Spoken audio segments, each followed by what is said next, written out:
বকুল, তুমি এত তাড়াতাড়ি চলে এলে?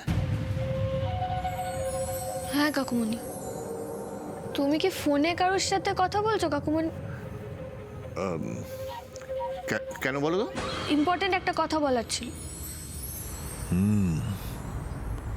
ওর সঙ্গে কথা বলা দরকার, না হলে বুঝতে পারবো না ও আমার কতটা কথা শুনেছে।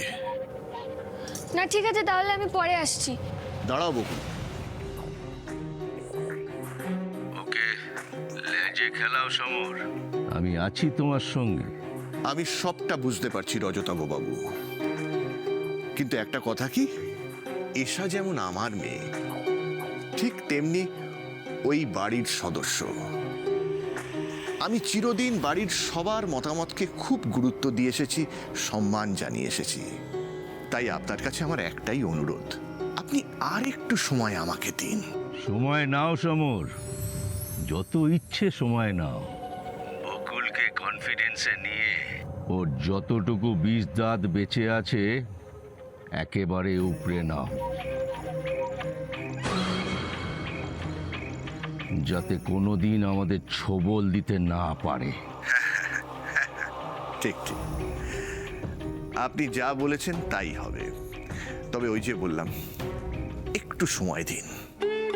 আর কোনো মেয়ে পেল না এই রজতাভ রক্ষিত, ঈশার সঙ্গেই ছেলের বিয়ে দিতে হবে। কেন? ঈশা আমার ননদ, তাই। রাখি তাহলে এখন। ওকে।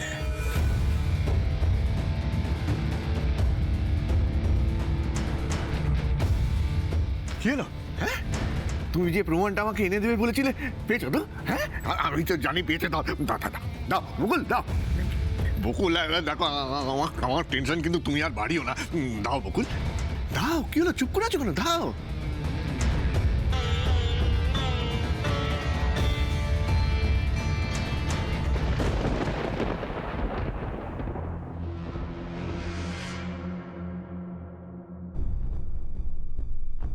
কোম্পানির যা টার্নওভার, তার 1/3 ঢুকছে কোম্পানির অ্যাকাউন্টে। মানে বাকি টাকা কোথায় যাচ্ছে?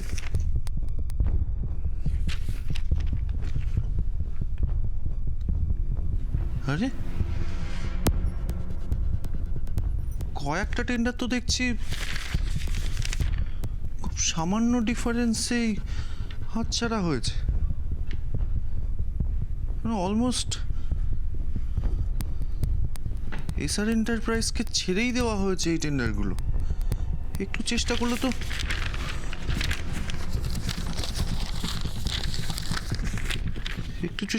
আমাদের কোম্পানি এই টেন্ডারগুলো পেত। শ্বশুর মশাই জবে থেকে অফিস যাওয়া কমিয়ে দিয়েছে, তবে থেকে এই লস শুরু হয়েছে। কিন্তু তারপর থেকে তো কোম্পানির ভার সামলাচ্ছে কাকুমণি।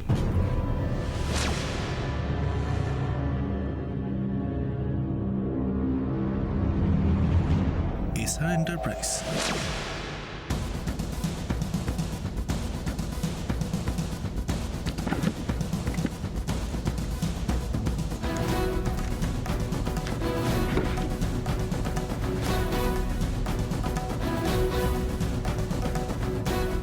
কেসটা তো এবার একটু সিরিয়াসলি স্টাডি করতে হবে। কিন্তু সবার আগে যেটা দরকার সেটা হচ্ছে এসআর এন্টারপ্রাইজের মালিককে খুঁজে বার করা। বকুল, তুমি চুপ করে আছো কেন? তুমি শুনলে তো? হ্যাঁ, এক্ষুনি কে ফোন করেছিল শুনলে তো? বুঝতে পারছো বকুল, আমার আমার অবস্থাটা এখন কি তুমি বুঝতে পারছো? আমি আমি মানসিকভাবে খুব বিপর্যস্ত হয়ে পড়েছি বকুল। রজতাভ বাবু আজকে কি বলছিলেন জানো?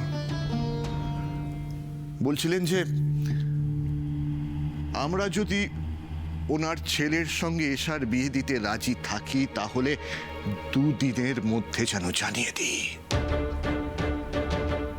ওনার ছেলের জন্য নাকি অনেক বড় বড় সম্বন্ধ আসছে। হ্যাঁ, আসবেই তো। কার ছেলে?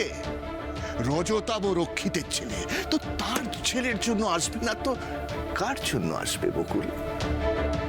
আমাদের জন্য কতদিন উনি অপেক্ষা করবেন, আর কেনই বা করবেন? দরকার নেই কাকুমণি অপেক্ষা করার।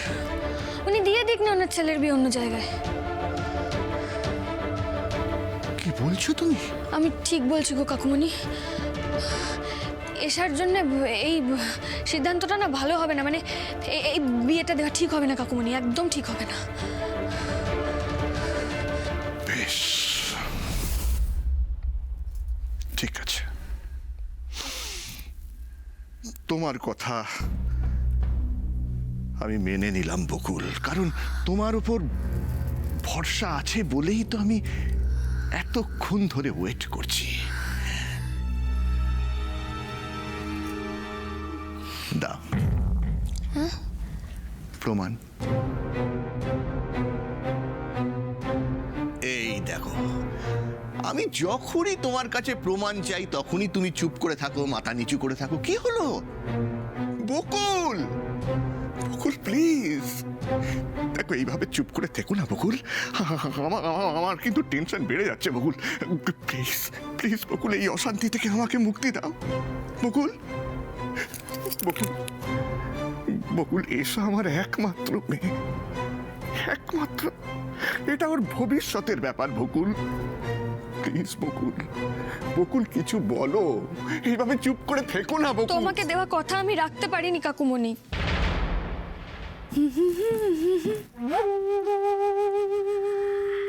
লা লা লা লা লা লা লা লা লা লা লা লা লা লা। কি হয়েছে? এত ভালো মুড, কি ব্যাপার বলো তো? আরে বাবা, এতদিন ধরে যে মজাটা দেখার জন্য আমি ওয়েট করছিলাম, আজকে তো সেটাই হতে চলেছে। মুড তো আমার ফুরফুরে হবেই। মানে তুমি কি এশার বিয়ের কথা বলছো? আবার কি, খুব মুখে মুখে চোপা হয়েছিল। বকুলের সাথে থেকে থেকে আমাকে কম হেনস্থা করেছে। ও কি ভেবেছে ওর ছোট বৌদি ওকে সব সময় সবকিছু থেকে বাঁচিয়ে দেবে? এবার আমার সময় এসেছে, সব উত্তর আমি তোকে ইনস্টলমেন্টে ফিরিয়ে দেবো। এসা, বলছি তুমি কি করবে ভাবছো বলো তো? আমি এশা আর বকুলকে একসঙ্গে জব্দ করব। আচ্ছা আচ্ছা, খুব ভালো কথা। জব্দ করবে? তা কি কিরম ভাবে করবে? এমন কিছু করব যাতে এশার সাথে সাথে বকুল এই বাড়ি থেকে বিদেয় নেয়। বাহ, খুব ভালো আইডিয়া।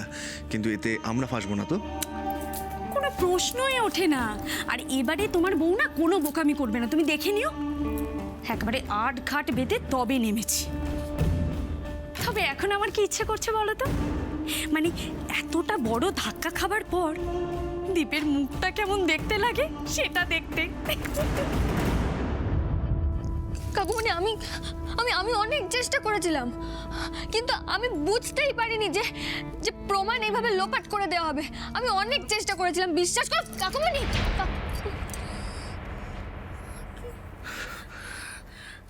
ঠিক আছে, ঠিক আছে।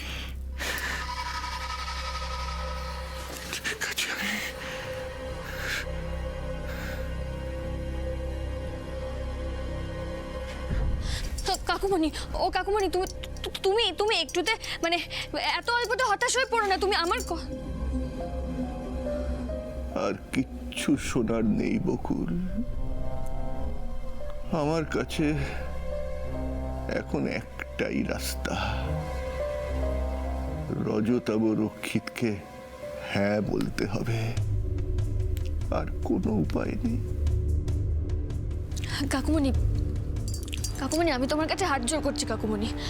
আমাকে তুমি 2 দিন সময় দাও। আমি 2 দিনের মধ্যে প্রমাণ জোগাড় করে আনবোই আনবো। আমাকে তুমি 2 দিন সময় দাও না। না বকুল, না, আর হয় না। তুমি আমাকে বলেছিলে যে আজকের মধ্যেই আমি রজতাভ বাবুকে জবাব দিয়ে দিতে পারবো। তুমি তো ওনার থেকে 2 দিন চেয়েছিলে, আমাকে তুমি ওই 2 দিনই দাও। আমি ওই 2 দিনের মধ্যে ঠিক প্রমাণ জোগাড়। আমি তোমার উপর অনেক ভরসা করেছি বকুল, আর শুধুমাত্র অনুমানের উপর নির্ভর করে এত বড় একটা সিদ্ধান্ত নিতে যদি আমি দেরি করি, অনেক বড় ক্ষতি হয়ে যাবে আমাদের। এত বড় একটা সম্বন্ধ হাতছাড়া হবে। ও কাকুমণি, হলে হবে। এসা তো অনেক ভালো মেয়ে, ওর জন্য আরো ভালো সম্বন্ধ আসবে। এই সম্বন্ধটা হাতছাড়া হলে কোনো ক্ষতি হবে না এসার। হবে বকুল, বিরাট ক্ষতি হয়ে যাবে। আর সেটা শুধু এশার হবে না, আমাদের গোটা পরিবারের একটা বিরাট ক্ষতি হয়ে যাবে। কাকুমণি, এসব কি বলছো তুমি? বকুল, এইসব কথা হয়তো তোমার সঙ্গে আমার আলোচনা করার কথা নয়, কারণ তুমি তো খুব ছোট। কিন্তু কি করব আমি?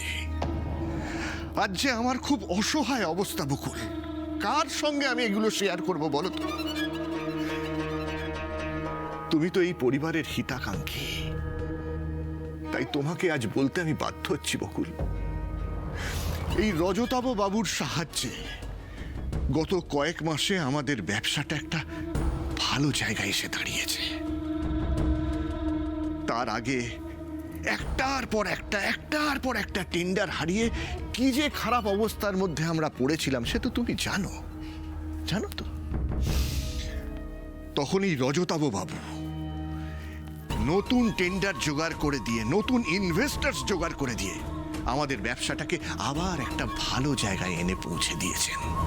তাই আজ যদি আমি এই সম্বন্ধটা ভেঙে দিই আর ওনার হাতটা যদি আমার মাথার উপর থেকে সরে যায়, তাহলে শুধু আমার বিপদ হবে না, আমাদের গোটা পরিবারের একটা বিপদ এসে যাবে। কাকুমণি, আমি তোমাকে বোঝাতে পারছি না জানো তো, যে ওনার সঙ্গে পারিবারিক সম্পর্ক করলে আমাদের গোটা পরিবারের বিপদ আরো বাড়বে।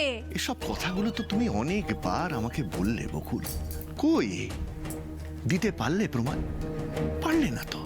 শোনো বকুল, শোনো, আমার কথাটা একটু মাথা ঠান্ডা করে শোনো। দেখো, রজতাভ বাবু কিন্তু একজন খুব পাওয়ারফুল লোক, তাই ওনাকে চটানো কিন্তু ঠিক হবে না।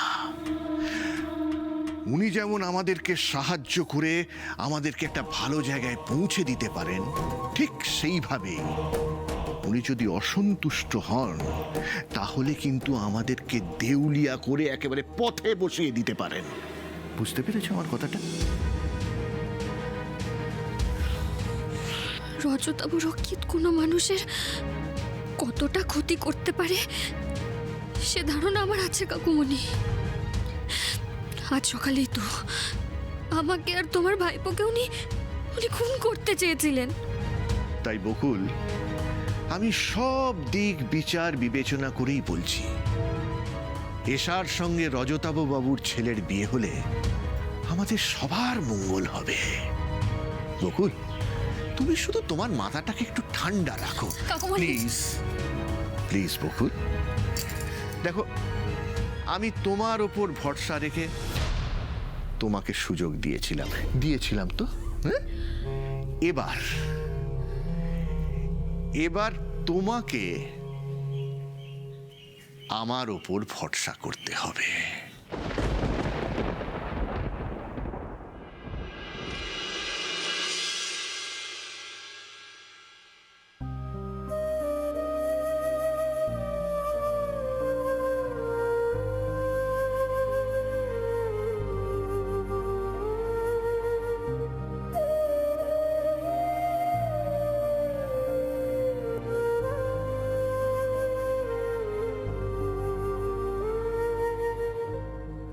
এশা, ছোট বৌদি, এসো এসো, বসো। তুমি বাবার সাথে কথা বলেছো ছোট বৌদি? হ্যাঁ, বাবাকে বলেছো তুমি? বলো না, কথা হয়েছে? দেখো, আমি কিন্তু তোমার উপর ডিপেন্ড করে আছি, এই জন্য আমি দীপকে কিচ্ছু বলিনি। আমি জানি তুমি কোনো না কোনো ব্যবস্থা ঠিক করবে, এই জন্য আমি দীপকে এসব কথা বলে কষ্ট দিইনি। ঠিক করেছি না আমি? হ্যাঁ, বলো না, ঠিক করেছি না? তুমি চুপ করে আছো কেন? বলো না কিছু।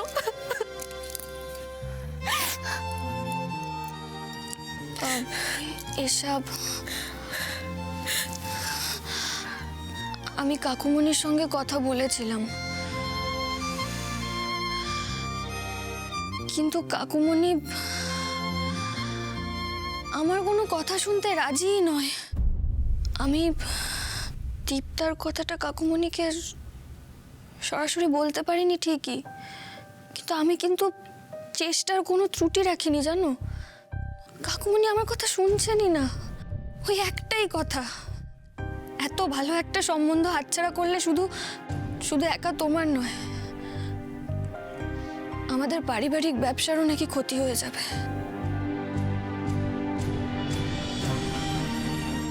এসব আমার কথাটা শোনো। দেখো দেখো, আমি আমার চেষ্টার কোনো ত্রুটি রাখবো না। আমি আমার সবটুকু দিয়ে চেষ্টা করবো যাতে যাতে এই বিয়েটা আটকানো যায়। আমি আমি আমি কাকুমণিকে বোঝাবো, আমি সব করব। তুমি আমাকে একটা কথা দাও যে তোমাকে একটু শক্ত হতে হবে। তুমি শক্ত না হলে আমার একার পক্ষে কিন্তু এত কিছু করা সম্ভব নয়। এসে আমার কথা শুনতে পাচ্ছ তুমি? কি ব্যাপার বলুন তো?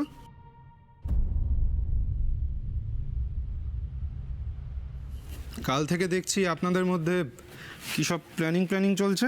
না না, এটা তো মানে মেয়েদের মধ্যে কথা। ও আচ্ছা আচ্ছা।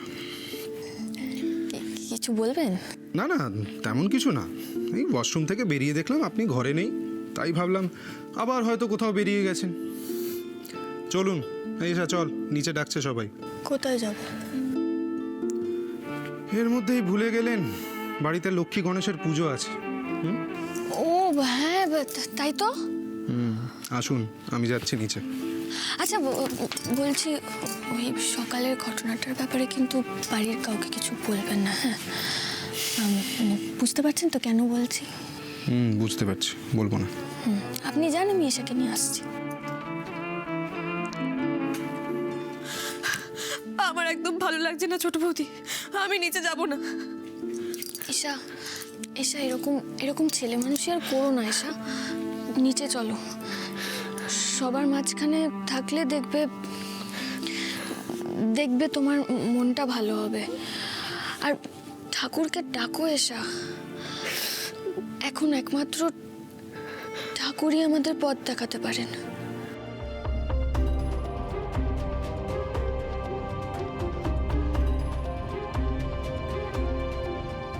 এত সহজে আমি হেরে যেতে পারি না রজতাভ রক্ষিতের কাছে।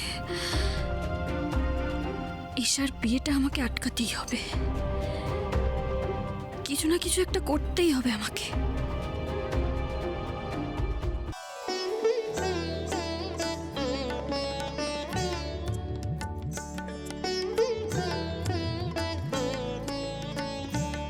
কিরে, বকুল আর এসা কোথায়? ওই তো এশার ঘরে খুব গল্প চলছে দুজনের মধ্যে।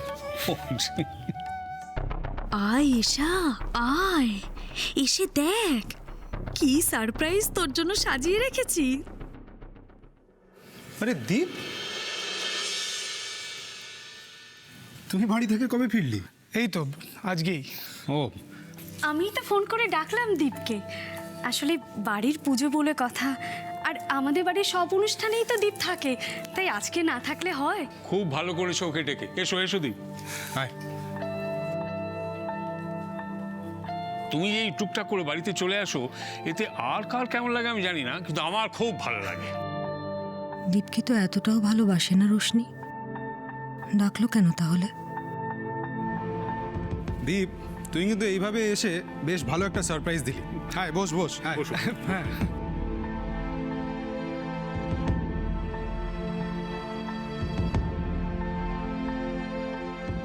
না এসে তো থাকতেই পারলাম না। এসার যে কি হয়েছে, কাল থেকে ফোনও ধরছে না। ঝগড়াঝাটিও তো হয়নি আমাদের।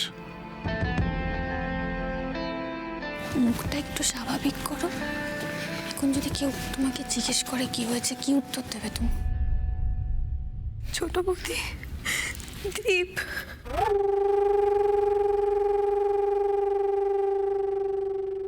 এবার বোমটা ফাটাবো আমি। ও দীপ, তোমাকে তো আমাদের বাড়ির এই মুহূর্তে সব থেকে বড় খবরটা দেওয়াই হয়নি। কি খবর?